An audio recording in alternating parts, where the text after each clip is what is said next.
retornando então para o quarto e último bloco dessa nossa primeira aula, nós estamos aí num movimento iniciado na década de 80 de retirada do Estado das relações privadas, não é?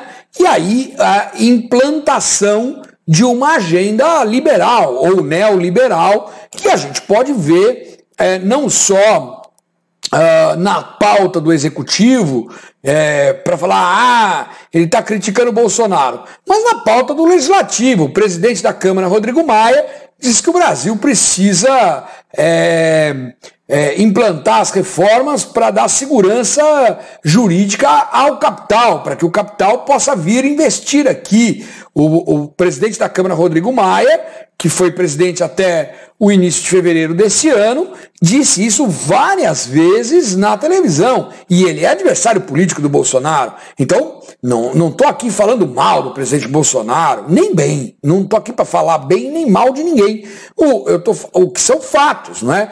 O Supremo Tribunal Federal, o Judiciário, quando foi julgar a questão da terceirização, disse que entender que era proibida a terceirização em atividade de fim era inconstitucional porque violava o preceito constitucional da livre concorrência, não é? O preceito constitucional da livre iniciativa, perdão, não é da livre concorrência, da livre iniciativa e, portanto, autorizou terceirização em atividade meio e atividade fim. Não é nenhuma crítica ao Supremo Tribunal Federal, pelo amor de Deus. Esse é o fundamento. Pega o acórdão, está escrito lá. É inconstitucional porque viola o princípio da livre iniciativa. Talvez o Supremo não tenha visto que a livre iniciativa ela está junto com a proteção à dignidade do trabalhador, a valorização do trabalho humano, né? Está no mesmo inciso, no mesmo dispositivo constitucional que protege a livre iniciativa, protege também o trabalho, não é? Então, mas quando o Supremo Tribunal Federal diz um hospital pode terceirizar o serviço de médico para outra empresa, ele olhou o quê? A livre iniciativa assegurada na Constituição Federal e não olhou a proteção àquele trabalhador, àquele médico que está sendo terceirizado e está com direitos precarizados. E essa proteção estava no mesmo inciso. Então, a gente percebe nitidamente, com um olhar isento que você tenha ao analisar as coisas, que executivo, legislativo e o próprio judiciário têm um pensamento dominante de implantar uma agenda liberal no Brasil. Uma agenda liberal. Né? O PDV pode dar quitação do contrato de trabalho, a prescrição do FGTS, que a lei diz que é de 30 anos, não é só de 5, e por aí vai. Não é? Essa história do pacta sunt servanda, nós tivemos 2 decisões em 2020 do Supremo Tribunal Federal que registram muito isso, né? A decisão do transportador carreteiro autônomo e do representante comercial. Nos 2 casos, o Supremo disse, preenchidos os requisitos da lei para o contrato, a relação é de natureza civil e a competência da justiça comum. Quer dizer, não importa se o motorista do caminhão ele é hipossuficiente ou não. Se ele assinar um contrato e esse contrato preenche os requisitos legais para o contrato de transporte de carreteiro autônomo, ele é autônomo e, portanto, ele não pode ter a sua condição de trabalhador empregado reconhecido e nem pode ir à Justiça do Trabalho discutir isso. E essas 2 decisões, na minha leitura, nada mais é do que um retorno ao pacta sunt servanda. Isso agora, né? Mas vamos lá na década de 80. Na década de 80, nós tivemos um outro fenômeno econômico muito importante, que foi a globalização. A globalização, ela veio com o quê? A globalização, ela veio com a transnacionalização das empresas, não é? Então, por causa tanto da internet quanto da revolução tecnológica, das máquinas, o planeta Terra ficou muito pequenininho. As empresas podiam deslocar os seus centros de produção para onde fosse mais conveniente. E foi aí que nós tivemos o quê? Nós tivemos um enorme deslocamento de empresas e investimentos para o Sudeste Asiático, né? quem for jovem há mais tempo vai lembrar dos chamados tigres asiáticos, porque a economia desses países explodiu na década de 80, dos tigres asiáticos. Mas por que as empresas foram para lá? Por que elas foram produzir na Coreia? Por que elas foram produzir no Laos? Porque o sol de lá é mais gostoso do que o sol francês? Não, é porque as condições de proteção de trabalho eram muito menores, portanto o lucro era maior. Quanto mais proteção ao trabalhador você tem, mais isso custa para a empresa, menor é o lucro. Então, como agora o mundo ficou pequenininho, eu posso levar minha fábrica para um lugar que não tenha tanta proteção ao trabalhador. E isso obrigou os outros países do mundo para entrar nesse mercado competitivo e globalizado, que eles procurassem reduzir os direitos trabalhistas dos seus próprios trabalhadores. Então, até hoje, você ouve um economista falando na televisão, você escuta essa frase sempre: o custo do Brasil é alto e o Brasil precisa entrar no mercado globalizado. O Brasil precisa competir no mercado globalizado, para isso precisa reduzir o custo do Brasil. Quando ele fala em reduzir o custo do Brasil, ele está falando em reduzir uma carga tributária muito alta que o nosso país tem, é verdade, mas ele também está falando de reduzir direitos trabalhistas que fazem com que os produtos brasileiros acabem ficando num custo mais caro do que aquele que foi produzido na China, na Coreia ou em outros lugares, para onde o nível de proteção é menor. Então, o que a globalização faz? A globalização faz com que a gente volte a uma espécie de capitalismo selvagem. Por quê? Porque o capital está se direcionando, está se dirigindo para aqueles lugares onde for mais vantajoso para produzir, onde for mais barato para produzir, e isso significa menos proteção ao trabalhador. Então, sempre que você ouvir um economista falando que a gente precisa reduzir custo Brasil, ele está dizendo que nós precisamos reduzir os direitos dos trabalhadores. E olha que o trabalhador brasileiro é um dos trabalhadores que tem menos direitos no mundo. E mesmo assim, ele quer que a gente seja equiparado àqueles trabalhadores daqueles países em que ou nos quais o custo de produção é menor. Quer dizer, em vez de você nivelar por cima, não é? Então vamos fazer o seguinte, né? Se eu fosse economista, eu ia defender isso, não é? Todos os produtos têm que ter o custo de produção da Alemanha.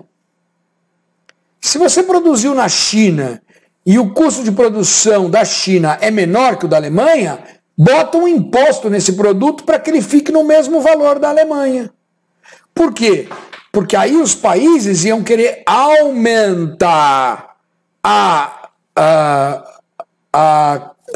qualidade de vida do seu povo para que o custo ficasse igualado lá em cima, né? Não. O que nós estamos fazendo é exatamente o contrário.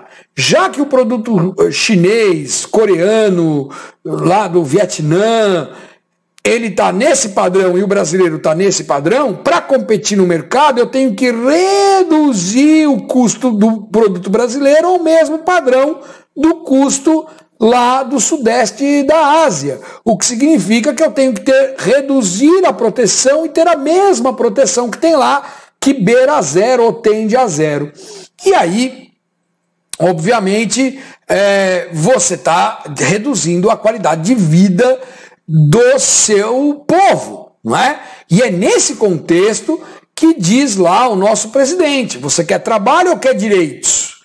Não é? Então, quer dizer, para ter trabalho precisa reduzir direitos, para que o produto brasileiro entre competitivo no mercado internacional e as empresas possam produzir aqui e gerar emprego. Mas gerar que tipo de emprego? Aquele emprego que você vai ganhar uma miséria e trabalhar 12 horas por dia? A reforma trabalhista fez isso, nós vamos tratar muito disso. Uma jornada 12 por 36 sem intervalo, trabalhar 12 horas sem nenhum intervalo, isso está na lei brasileira hoje. E isso, a reforma trabalhista é indubitavelmente uma transferência de renda do pobre para o rico, indubitavelmente, não há quem não diga isso, mesmo quem é da classe patronal não refuta isso. A Lei 13.467 veio para reduzir direitos dos trabalhadores e aumentar a competitividade das empresas, não é? Então, a ideia é essa, é você deixar mais atrativo o lucro no Brasil, reduzindo o nível de proteção. Ora, o que é isso senão um retorno àquele chamado capitalismo selvagem? Bom, e como é que nós vamos fazer isso? Aos poucos nós vamos substituindo a lei pelo chamado contrato coletivo, convenção coletiva ou acordo coletivo de trabalho, aquilo que se convencionou chamar de flexibilização, não é? E a reforma trabalhista veio consagrar isso lá no artigo 611-A da CLT, que diz: o negociado prevalece sobre o legislado. Então, se negociou alguma coisa contrário à lei, pior para o trabalhador, isso prevalece porque está autorizado na própria lei, artigo 611-A da CLT. Isso é chamado de flexibilização, é uma teoria que vinha crescendo já na década de 90, não é? Para vocês terem uma ideia, a minha dissertação de mestrado, eu fiz o mestrado entre 99 e 2002, a minha dissertação de mestrado foi sobre flexibilização, que era o tema que se discutia naquela época, quer dizer, quase 20 anos atrás, né? Exagerei um pouco, mas 15 anos depois que eu concluí o mestrado, 2002, 15 anos depois, 2017, veio a lei para dizer, isso mesmo, pode sim, pode flexibilizar, e essa ideia da flexibilização, ela vem muito nessa ideia de que o contrato coletivo, convenção coletiva ou acordo coletivo, deixa eu dizer para vocês que no Brasil não existe essa palavra contrato coletivo, mas a gente está falando em nível mundial. No Brasil é convenção coletiva ou acordo coletivo, mas o contrato coletivo venha a suplantar a lei. E a reforma trabalhista até já aponta algumas situações de contrato individual, né?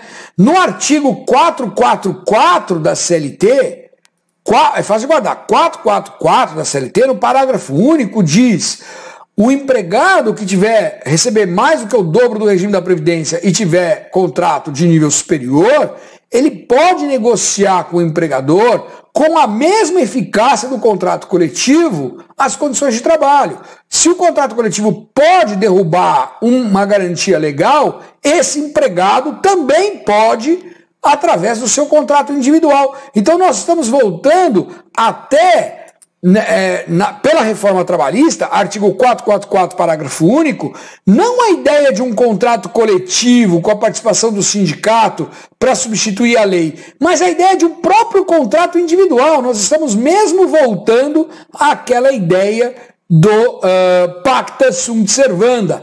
Antero, mas é para um trabalhador diferenciado, é para um trabalhador que não é hipossuficiente. Eu já ouvi isso, já ouvi gente chamar esse trabalhador que ganha 12 mil reais por mês de hipersuficiente. Para que eu quero descer. Trabalhador, se não for hipossuficiente, não é empregado, não é?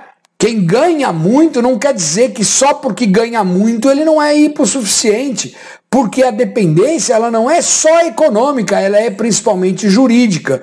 E eu costumo dar o seguinte exemplo: se uma pessoa vai e assina a hora que ela vai abrir uma conta no banco, tem uma cláusula lá que diz que o banco pode sacar uma nota promissória contra essa pessoa, sem a sua prévia autorização. Né? A pessoa está autorizando. Essa cláusula não vale, ela é leonina, não é? Aí o banco vai dizer assim: não, mas essa pessoa ganha 50 mil reais por mês, então para ela vale, porque ela é hipersuficiente. Não, ele é consumidor e é consumidor, ganhando 5 mil, 1.000 ou 50 mil. Se a cláusula não vale, não vale. Por quê? Porque aquela pessoa, frente ao banco, ela está sempre numa condição de hipossuficiência.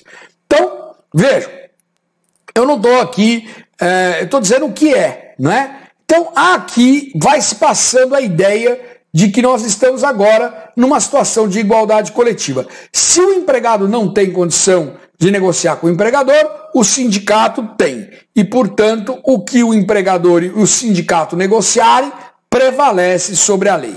Esta aqui, então, é basicamente a situação que a gente está vivendo hoje. Eu escrevi aqui em transição, mas eu vou dizer uma coisa para vocês. Daqui mais umas 2 ou 3 turmas, eu já vou praticamente poder tirar essa expressão em transição daqui. O Estado neoliberal ele está praticamente consolidado, não é? Então hoje, uma grande parte dos direitos dos trabalhadores já foram retiradas e a gente vai analisando isso no caso concreto. Por exemplo, quando eu chegar em jornada de trabalho e eu for falar de compensação de jornada, eu vou trazer 6 hipóteses de compensação, porque hoje a lei já permite um monte de coisas. Quer dizer, lá em 1919, a OIT disse, o ser humano não pode trabalhar mais de 8 horas por dia, né? Em 2017, 98 anos depois, quase 100 anos depois, a legislação brasileira diz que pode sim. Pode trabalhar 12, pode trabalhar sem intervalo, pode trabalhar em ambiente insalubre, né? Fazendo jornada extraordinária. Então, nós estamos realmente numa situação de consolidação dessa retirada de direitos, e esse é o caminho que a humanidade está traçando. Não só no Brasil, no mundo todo, nós tivemos, na última década, aí, uma guinada, não é? À direita. Nos principais países europeus, a saída do Reino Unido da União Europeia tem muito a ver com isso, não é? Com o fato de que o povo não quer dividir o seu espaço com os imigrantes, né? Mesmo a vitória agora nos Estados Unidos do Joe Biden, vocês podem dizer, mas os democratas assumiram os Estados Unidos. Então, vou dizer uma coisa para vocês, não é que a esquerda ganhou nos Estados Unidos, né? A eleição Joe Biden versus Trump era uma eleição entre um candidato da direita e um candidato da extrema-direita. O candidato da extrema-direita foi derrotado e venceu o candidato da direita. Mas não quer dizer que o Joe Biden não seja um cara conservador.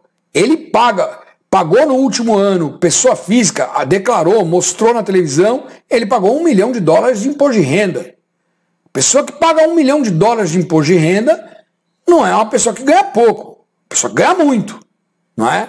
Então, não é para comemorar, nós vamos ter uma política internacional mais voltada para os menos favorecidos, para os mais pobres, né, para os menos agraciados, menos afortunados na vida. Não vamos, não é? A tendência do mundo é essa, infelizmente, né? Acirrar os conflitos sociais, acirrar as desigualdades, né? Aqueles menos favorecidos, em todos os aspectos, não é só trabalhador, não. No aspecto racial, no aspecto de orientação sexual, no aspecto de origem, local de nascimento, local que vive, tudo isso. Analisem com calma e vocês verão que as políticas estão caminhando para isso, não é? Menor atenção às questões climáticas, menor atenção às questões ecológicas e menor atenção com as minorias, não é? E é isso que a gente tem. Congresso invadido com um sujeito armado até os dentes, né? Duplicação do número de armas em um ano no Brasil. Infelizmente é nesse sentido que o Brasil está caminhando, e o mundo está caminhando, não é só o Brasil. Bom, mas vamos lá. Então, nós vamos aqui fazer uma colocação que a Constituição Federal estabelece a pessoa humana como no centro da ordem jurídica. A pessoa humana está no centro da ordem jurídica. Antero, pessoa humana não é redundância? Não, porque você tem a pessoa jurídica. Então, eu estou falando da pessoa física, a pessoa natural. O ser humano é o centro da ordem jurídica, não é? E a primazia do valor do trabalho. Isso está na Constituição Federal e você deve usar isso como advogado. Então eu fiz aqui Eu vou tentar deixar um pouquinho maior. Eu vou sair um pouquinho aqui e vou tentar deixar um pouquinho maior. Eu fiz aqui... Opa! Vamos ver se melhora um pouquinho, né? Eu fiz aqui, então, uma estrutura, né? O artigo 1º traz os fundamentos da República. Dele derivam os fundamentos políticos do artigo 3º, as garantias individuais do artigo 5º, as garantias trabalhistas do artigo 7º, os fundamentos da ordem econômica no artigo 170 e os fundamentos da ordem social no artigo 193. Do artigo 5º nós podemos colocar a dignidade da pessoa, a pessoa como centro da ordem jurídica, com garantias individuais, como por exemplo, liberdade, isonomia, boa-fé, e garantias processuais, como o devido processo legal e tudo que daí deriva, que é contraditório, ampla defesa e etc. e tal. Bacana? Então a gente tem aqui uma estrutura em que você pode apoiar o exercício das suas teses, não é? Então nós temos aqui, ó, artigo 1º, a República Federativa do Brasil tem como fundamentos, olha só, os valores sociais do trabalho e da livre iniciativa. Por isso que eu falei, quando o Supremo disse que aquele entendimento violava a livre iniciativa, ele não observou que a livre iniciativa está no mesmo inciso dos valores sociais do trabalho. Então, esses dois princípios não têm um maior que o outro. Eles são iguais e eles precisam ser harmonizados e não valorizar um em detrimento do outro, né? O artigo 3º diz: constituem-se objetivos fundamentais da República erradicar a pobreza, reduzir as desigualdades sociais. Ora, como é que você reduz as desigualdades sociais quando você aumenta o distanciamento entre o grande capital e o restante da população? Talvez os senhores não saibam, mas pode procurar no Google aí. O Brasil é um dos países mais desiguais do mundo. Não é os países mais pobres do mundo. Não. É um dos países mais desiguais. Significa que o degrau entre as pessoas pobres e as pessoas ricas é um dos maiores que existe no planeta. E a nossa Constituição promete que nós devemos reduzir essas desigualdades. E como é que nós vamos reduzir essas desigualdades se a política macroeconômica que vem sendo implementada há 2 décadas é uma política de retirada de direitos e redução de direitos? Como nós vamos reduzir essas desigualdades se o discurso é: você tem que optar se você quer direitos ou quer trabalho? Se você tem que optar por uma carteira de trabalho azul, que é a CTPS normal, ou uma carteira verde e amarela, que dá menos direitos. Graças a Deus, as 2 tentativas fracassaram de criar a carteira verde e amarela. Porque é lógico que você não tem arroz para comer, não tem feijão para comer, você vai tirar a sua carteira verde e amarela e vai aceitar um emprego com menos direitos. É evidente, você quer comer. Mas esse é o propósito da Constituição Federal? Reduzir as desigualdades sociais? É assim que a gente vai reduzir as desigualdades sociais? Não é? Quando o artigo 5º diz: todos são iguais perante a lei sem distinção, né, são invioláveis o direito à vida, à liberdade e à igualdade. O direito à vida. O Brasil é o país que tem o 3º maior número de acidentes de trabalho no mundo. Não é? O próprio artigo 7º garante que a legislação trabalhista é progressiva. Ele diz: são direitos dos trabalhadores urbanos e rurais, além de outros que visem a melhoria de sua condição social. Ou seja, a ordem jurídica tem que trabalhar para melhorar a condição social do trabalhador e não piorar, como tem sido feito nos últimos anos. Não é? Artigo 170, a ordem econômica fundada na valorização do trabalho humano e da livre iniciativa. Olha aqui de novo, valorização do trabalho humano e livre iniciativa no mesmo texto, juntos, lado a lado. Não é valorizar a livre iniciativa sem valorizar o trabalho humano, né? Olha, assegurar existência digna.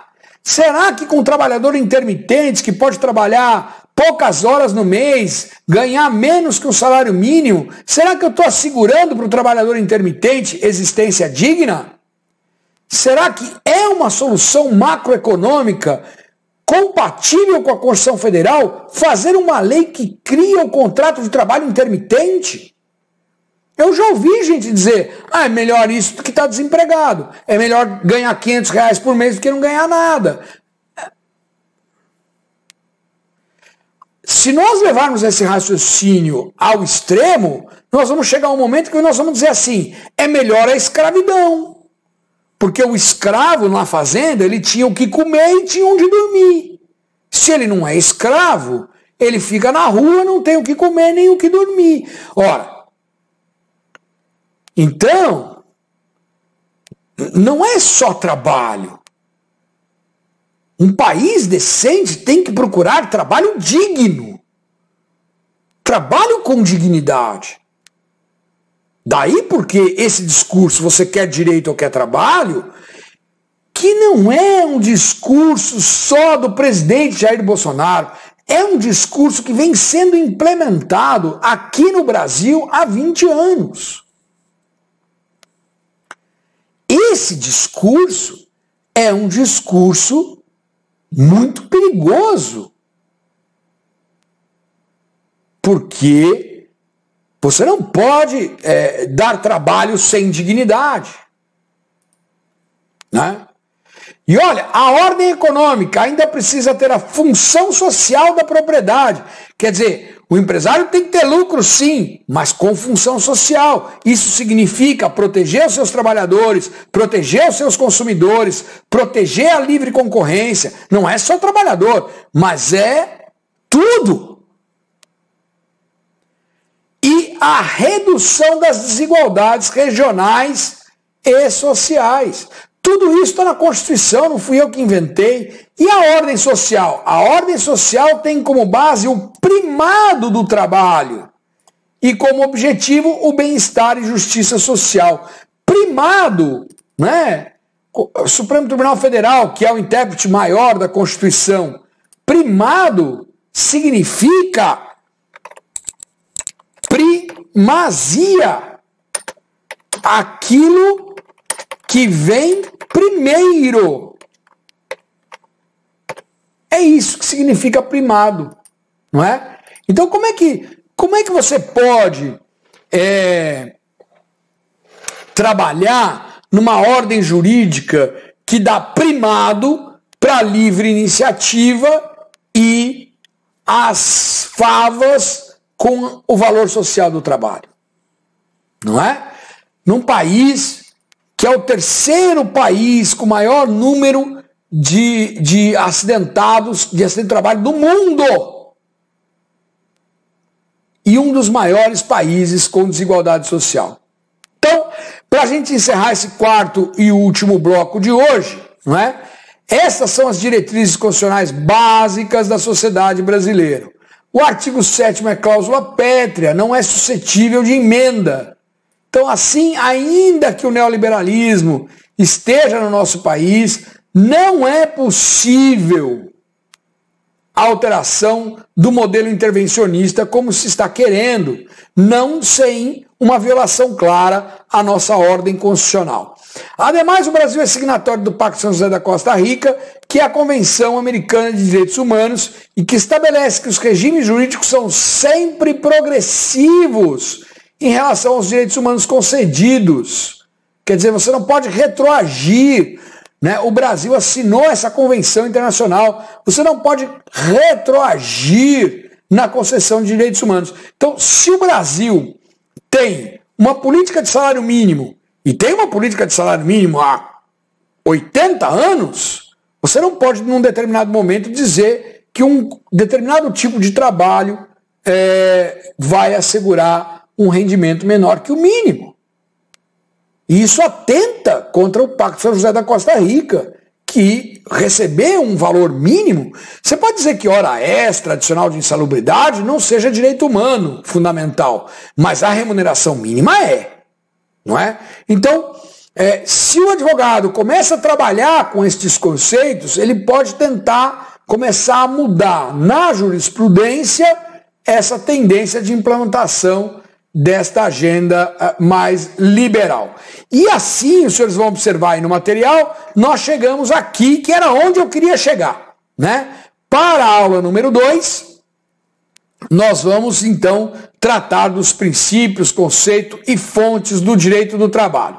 Estamos encerrando aqui a nossa primeira aula do dia 2 de março de 2021 e eu espero que vocês tenham gostado da nossa aula e fiquem atentos àquelas dicas que eu dei logo no início da aula para que você possa bem aproveitar a sua pós-graduação.